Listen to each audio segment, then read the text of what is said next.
Henry Ford was born into a world where progress moved slowly and production depended almost entirely on human strength, personal skill, and scattered craftsmanship. In the late 19th century, factories were not designed for efficiency. They were collections of habits, traditions, and compromises passed down from earlier generations. A product was built from start to finish by small groups of skilled workers, each relying on experience rather than structure. This created pride, but it also created limits. Production was slow. Quality varied. Costs remained high. Most people could not afford what was made. Progress existed, but it was narrow, fragile, and exclusive. Ford grew up inside this reality, and unlike many of his contemporaries, he did not romanticize it. He did not see beauty in inefficiency. He did not admire struggle for its own sake. What fascinated him was function. He watched people work and noticed something most others ignored. Enormous amounts of human effort were being wasted every single day. Not because workers were lazy or incompetent, but because the work itself was poorly designed. Tools were misplaced, tasks overlapped. People walked more than they thought. Energy leaked in every direction. This observation shaped Ford more than any book or teacher ever could. He became obsessed with a single question that would quietly define his life. Why must work consume so much effort and produce so little progress? While others focused on improving individuals, Ford focused on improving structure. He believed that progress was not born from talent alone, but from organization. Machines, in his mind, were not symbols of power. They were symbols of clarity. A machine followed logic. It did not get tired, emotional, or distracted. Ford wondered what would happen if human labor could be guided by similar principles. Not controlled, but supported. Not pushed harder, but arranged smarter. His early experiments were failures by any traditional standard. Engines broke. Companies collapsed. Vehicles never reached the market. Money disappeared. Yet each failure removed illusion. Ford was not learning how to build cars. He was learning how work itself should flow. He began to understand that complexity was the true enemy of scale. If a task could be simplified, it could be repeated. If it could be repeated, it could be multiplied. And if it could be multiplied, it could reshape society. At a time when automobiles were handcrafted luxuries for the wealthy, Ford envisioned something radically different. A car for ordinary people. Not elegant, not customizable, not prestigious, reliable, affordable, easy to repair. This vision was not driven by kindness alone. It was driven by logic. Ford understood that mass adoption required mass production, and mass production required systems that eliminated variation, hesitation, and waste. Long before the assembly line existed physically, it existed completely in Ford's mind. Progress, he believed, was not about working harder. It was about designing environments where average people could produce extraordinary results. The revolution that produced Henry Ford was not mechanical. It was mental. As Ford's thinking matured, he reached a realization that separated him from nearly every industrialist of his time.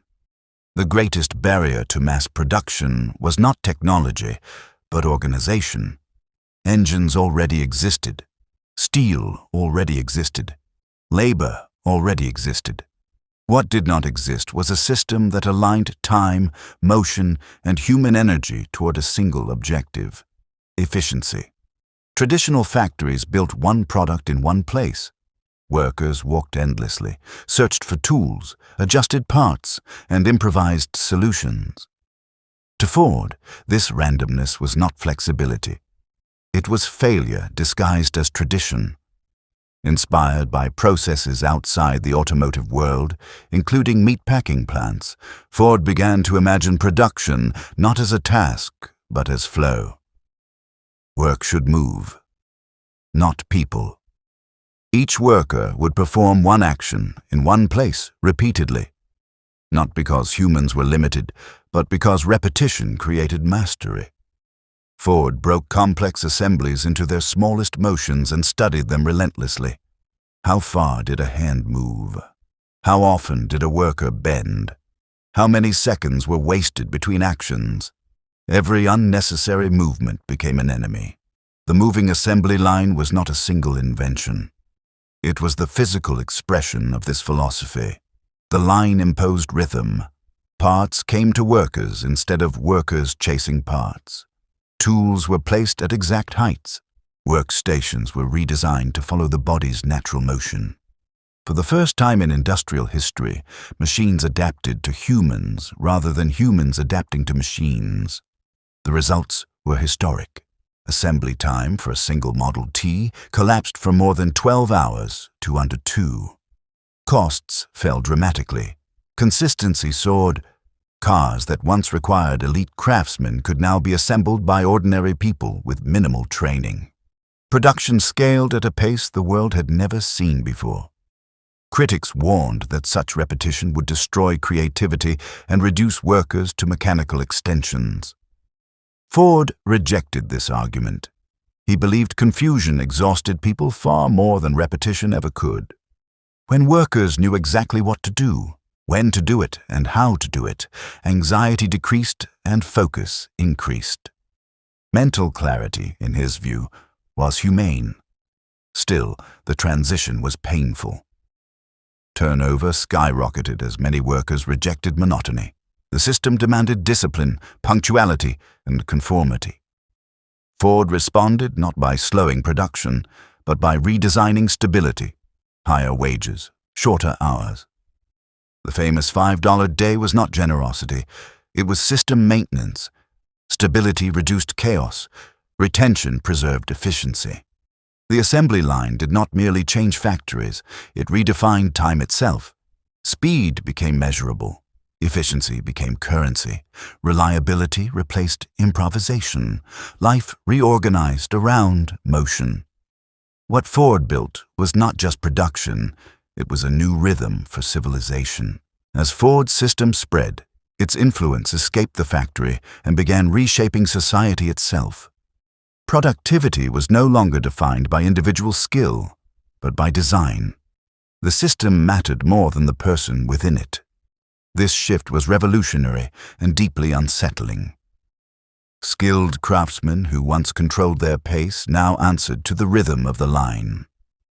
Pride in personal mastery gave way to pride in collective output.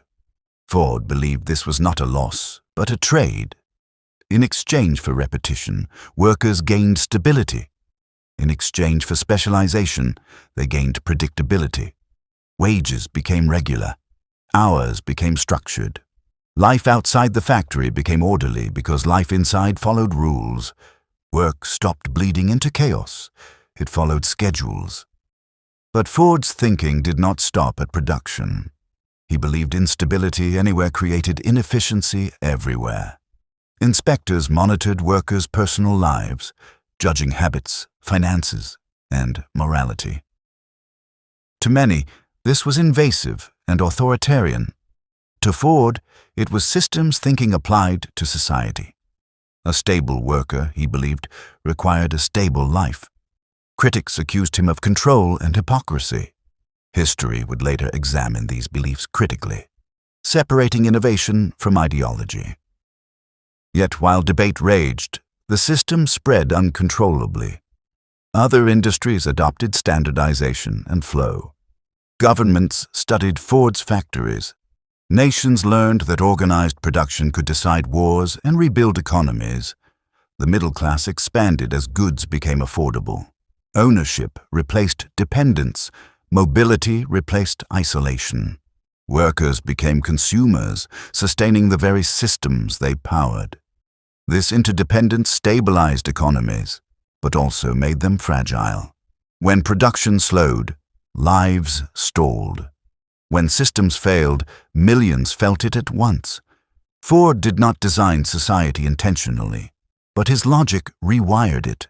Efficiency became expectation, speed became necessity. Systems became invisible authorities guiding daily life. Once unleashed, this structure could not be reversed. As the industrial age matured, Henry Ford no longer stood at its center as a commander, but as a presence embedded in its structure. His ideas outgrew him. The systems he built continued to operate by momentum, guided by principles rather than personality. Ford struggled with this reality. He trusted his logic deeply and resisted change, even as competitors refined his methods with flexibility and choice. Yet his deeper legacy endured. Ford changed how humanity understood work itself. Labor became something that could be designed, optimized, measured, and refined endlessly. Problems were no longer obstacles, but inefficiencies waiting to be reorganized. Ford believed chaos was tolerated, not natural. Order was discovered through thinking, and thinking, he insisted, was the hardest work of all. Most suffering in labor, he argued, came not from effort, but from wasted effort. Motion without purpose drained the body. Confusion exhausted the mind. Poor systems destroyed motivation. By reducing tasks to their essence, Ford believed he was protecting human energy, not stripping it away. Repetition, when intelligently structured, became mastery. Predictability created confidence. Confidence allowed ordinary people to produce extraordinary results, not through talent, but through alignment. Yet systems carry danger. When they become rigid, they forget the humans they were built to serve. Ford's failure was not building systems, but believing they should remain static. Progress demands constant redesign. Still, the modern world breathes through Fordian logic.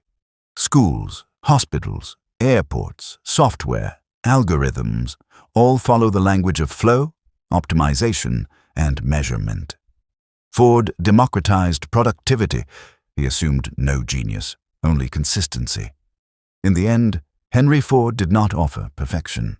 He offered a method, a way of seeing. Progress, he showed, is not accidental. It is engineered,